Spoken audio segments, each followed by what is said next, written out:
የሰርጋቸውን ሰሞን እያለቀሱ የሚያሳልፉ ቻይናውያን እንዳሉ ያውቃሉ?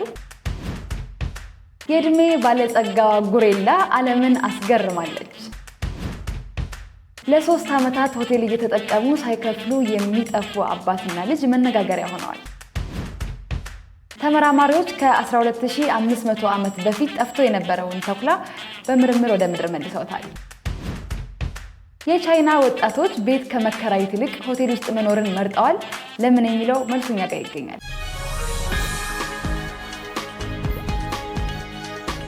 ሰላም፣ ይሄ ድንቅ መረጃዎችን ወደ እናንተ የምናደርስበት ኩራዝ መረጃ ነው። ሰብስክራይብ ያደረጋችሁ እስከ መጨረሻው አብራችሁን ቆዩ። የሰርጋቸውን ሰሞን በለቅሶ የሚያሳልፉ ቻይናውያን ሙሽሮች። የቻይናዋ ሙሽሪት እንግዲህ ሰርጓ ከመድረሱ በፊት ማልቀስ መለማመዷና የሰርጓ ዕለት ደግሞ ስቅስቅ ብላ ማልቀሷ ወግ ነው ሲዳሩ ማልቀስ ከሚለው ከፍ አድርጎታል። በቻይና የቱጂያ ማህበረሰብ አባል የሆነችው ሙሽራ እናቷ፣ ሴት አያቷና እህቶቿ በሙሉ ከሰርጓ ቀን በፊት እንግዲህ የለቅሶውን ልምምድ የሚቀላቀሉት መሆኑን የስኬድ ላይ ድረገጽ መረጃ ያሳያል። ነገር ግን ለቅሶ ለደቂቃዎች ወይም ደግሞ ለሰዓታት ብቻ ሳይሆን ለሰርጉ ቀን 1 ወር ወይም 2 ወር ሲቀረው ነው ማልቀስ መለማመድ የሚጀምሩት። ሙሽሪት ማልቀስ በጀመረች በመጀመሪያው 10ኛ ቀን እናቷ፣ በቀጣዩ 10ኛ ቀን ሴት አያቷ፣ እህቶቿ፣ አክስቶቿና በሰፈሩ አሉ የሚባሉ ለቅሶ ላይ ጎበዝ የሆኑ ሰዎች በሙሉ የልምምዱ አካል ናቸው። በተለይም ሙሽሪት የሰርጓ ዕለት ከታዳሚ ፊት 1 ሰዓት ሙሉ ስቅስቅ ብላ በማልቀስ ሰርጓን ታደምቀዋለች። የለቅሶ እንግዲህ ዋና መነሻ ምክንያት ደግሞ ሙሽሪት ካደገችበት ከቤተሰቦቿ ቤት ወጥታ ወደ አዲሱ የትዳር አጋሯ ቤት መግባቷን የሚያስመለክት ባህል ነው። የለቅሶ ዋና ምክንያት እንግዲህ በጥንታዊት ቻይና ባህል መሰረት ሙሽሪት ካደገችበት ከቤቷ ወጥታ ወደ አዲስ የትዳር አጋሯ መግባቷን በማስመልከት የሚደረግ ነው። የቻይናውያን ነገር ለአጠራር የሚቸግረው ነው። በእኛ ሀገር ለለቅሶ ነበር ሙሻውራጅ የሚያስፈልገው። በቻይና ግን ለሰርግም ሙሻውራጅ ይጠቀማሉ። ወግ ነው ሲዳሩ ማልቀስ ፕሮማክስ ነው በቻይናውያን። የእነሱ ማልቀስ ሳይሆን ለቀናት እየዘለቀ የይ ነውና። ለቅሶውን ለየት የሚያደርገው ደግሞ በምዕራፍና በክፍል ተከፋፍለው እንደ ቤተሰብ ነው የሚያለቅሱት። እንደ ህዝብ ቁጥራቸው ጉዳቸውም ብዙ ነው። የዓለማችን እድሜ ባለጸጋዋ ጎሪላ እማማ ፋቱ በመባል የምትጠራው የዓለማችን የእድሜ ባለጸጋዋ ዝነኛ ጎሪላ ከሰሞኑ የ68ኛ ዓመት የልደት በዓሏን አክብራለች። በዓለማችን በእንስሳት ማቆያ ውስጥ ካሉት ጎሪላዎች በሙሉ በእድሜ አንጋፋ በመባል ድንቃድንቅ መዝገብ ላይ የተመዘገበችው ፋቱ ከሰሞኑ እንግዲህ የማህበራዊ ድረገጾች ትስስር ላይ መነጋገሪያ ሆናለች።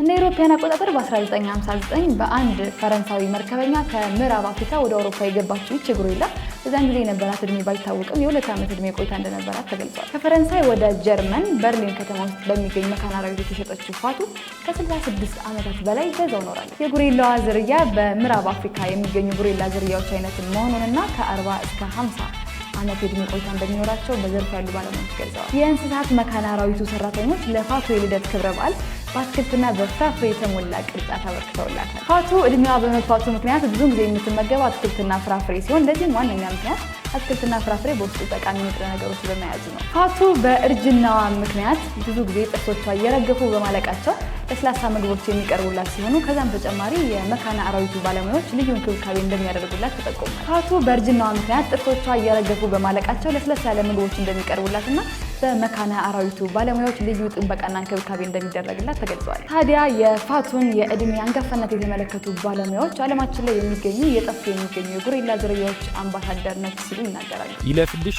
ያላት ጎሪላ ከአፍሪካ ወደ አውሮፓ ገብታ በቅንጦት 68ኛ ዓመቷን ትደፍናለች። ቀን ይውጣል ስላት ያመርከበኛ ከዞሮቿ ነጥሎ የደላውን ህይወት ቢሰጣትም ቢጠይቋት የዘረኝነት ጥቃት ይፈጸምብኛል ልትልም ትችላለች። ለ3 ዓመታት ለተጠቀሙበት አገልግሎት ምንም አይነት ክፍያ ሳይከፍሉ የሚጠፉ አባትና ልጅ በቁጥጥር ስር ዋሉ። በፈረንሳይ ቱሎን ግዛት ውስጥ የሚኖሩት የ48 ዓመቱ አባትና የ18 ዓመቱ ልጅ ለ3 ተከታታይ ዓመታት በሬስቶራንት ውስጥ እየገቡ ያሻቸውን ነገር እየተጠቀሙ ሲወጡ ቆይተዋል። አባትና ልጅ በየምግብ ቤቶቹ እየገቡ የፈለጉትን ነገር ተጠቅመው ሂሳብ ሳይከፍሉ የመውጣታቸው ልምድ ብዙዎችን አሳስቧል። ፖሊስ እንደገለጸው ሁለቱ ግለሰቦች ቀጣይ ሄደው ማንን እንደሚያጨበረብሩ ቀድሞ ጥናት ያደርጋሉ። ኦንላይን የተሰጡ አስተያየቶችን በመመልከትና መነሻ በማድረግ ለደንበኞቹ ተስማሚ ይሆናሉ ብለው የሚታሰቡ ሬስቶራንቶች ላይ ዝንጥ ብለው ይሄዳሉ። በሄዱበትም ሬስቶራንት ከ80 እስከ $165 ከተጠቀሙ በኋላ ከሬስቶራንቱ ሳይከፍሉ የሚወጡበትን መንገድ ማሰብ ይጀምራል። የተጠቀሙበት ሂሳብ ከመጣላቸው በኋላ አባት ምንም አይነት ጥሬ ገንዘብ በእጁ እንዳልያዘና ክሬዲት ካርዱ አልሰራ ብሎ እንዳስቸገራቸው ለማሳመን ይሞክራሉ። አባት ለምግብ ቤቱ ማናጀር በሁኔታው እንደደነገጠና ቀጣይ ተመልሶ መጥቶ ክፍያውን ሙሉ በሙሉ እንደሚከፍል በማስረዳት የመያዣ የሚሆን መታወቂያውን ሰጥቶ ከሬስቶራንቱ ይወጣሉ። አንዴ በዚህ መንገድ ከሬስቶራንቱ ከወጡ በኋላ ከዛ በኋላ ድጋሚ አይመለሱ። ፖሊስ እንዳለውም ይህ ግለሰብ እንግዲህ መታወቂያነቱን በማስያዣነት ለሬስቶራንት ከሰጠ በኋላ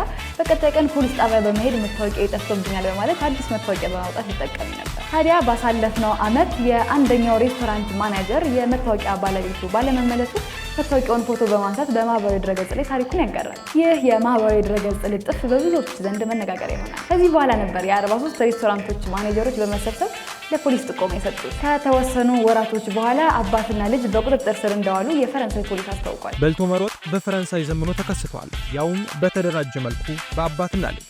እነዚህ ሰዎች እንደ ደህና ሰው ሆቴል ሄደው ከበሉ በኋላ መሮጥ ሳይሆን የተለያዩ ዘዴዎችን ይጠቀማሉ።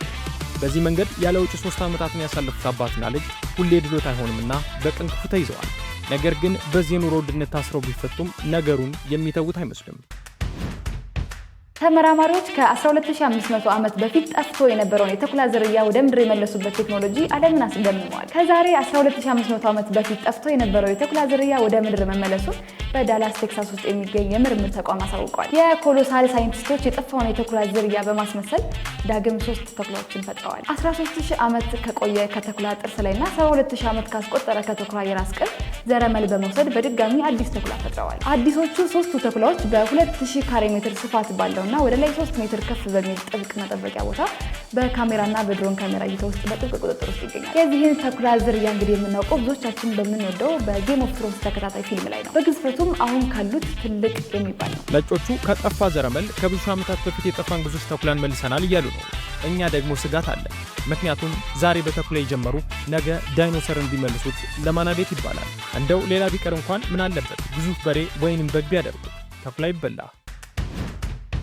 የቻይና ወጣቶች ቤት ተከራይቶ ከመኖር ይልቅ በሆቴል ውስጥ ማደርን እየመረጡ። በቻይና ውስጥ ቤት ተከራይቶ አሊያም ገዝቶ ከመኖር ይልቅ በሆቴል ውስጥ መኖርን የሚመርጡ ወጣቶች ቁጥር እየጨመረ ነው። ወጣቶቹ በሀገራቸው ካለው ከቤት ኪራይ ዋጋ አንጻር ሆቴሎችን እየመረጡ ይገኛሉ። በተለይ ደግሞ ቀለል ያለ ህይወትን ለመኖርና ጭንቀትን ለማስወገድ ሆቴል ተመራጭ እየሆነ ነው። ለመኖሪያ ቤት ኪራይ መክፈል ማለት ተቀማጭ የሚሆንን ገንዘብ እንደ መክፈል ማለት ነው። በዛ ላይ በየወሩ የውሃና ኤሌክትሪክ ክፍያዎች መከፈል አለበት። በሆቴል ውስጥ ግን ይህንን ሁሉ ክፍያ በአንዴ ነው የሚከፈለው በማለት ሆቴል እንደሚሻላቸው ወጣቶቹ መናገራቸው ተዘግቧል። ከቤታቸው ስራ ያላቸው ቢሆኑም በየጊዜው የስራ ቦታቸውን የሚቀያይሩ ቢሆኑም ይህ የኑሮ አኗኗር ተመችቷቸዋል። ይህ የኑሮ ዘይቤ የተጀመረው በኮቪድ-19 ወቅት ነበር። በዚያን ጊዜ ሆቴሎች እንቅስቃሴ ስላልነበራቸው ዋጋቸውም አነስተኛ ነበር። አብዛኞቹ ደንበኞቹ የመጡት ከዛ ልምድ በመነሳት ነው። ታዲያ እድሜ ለኮቪድ ይሁንና የሚሉት ቻይናዊ ወጣቶች ጠባብ መኖሪያ ቤትን ከሚከራዩበት ዋጋ ባነሰ ጥሩ የሆቴል ላይ መኖር ይችለዋል። አሁን የቻይና ወጣቶች ቤት የት ነው ሲባሉ የትልልቅ ሆቴሎችን ስም እየጠሩ የክፍል ቁጥር እየተናገሩ ነው አሉ።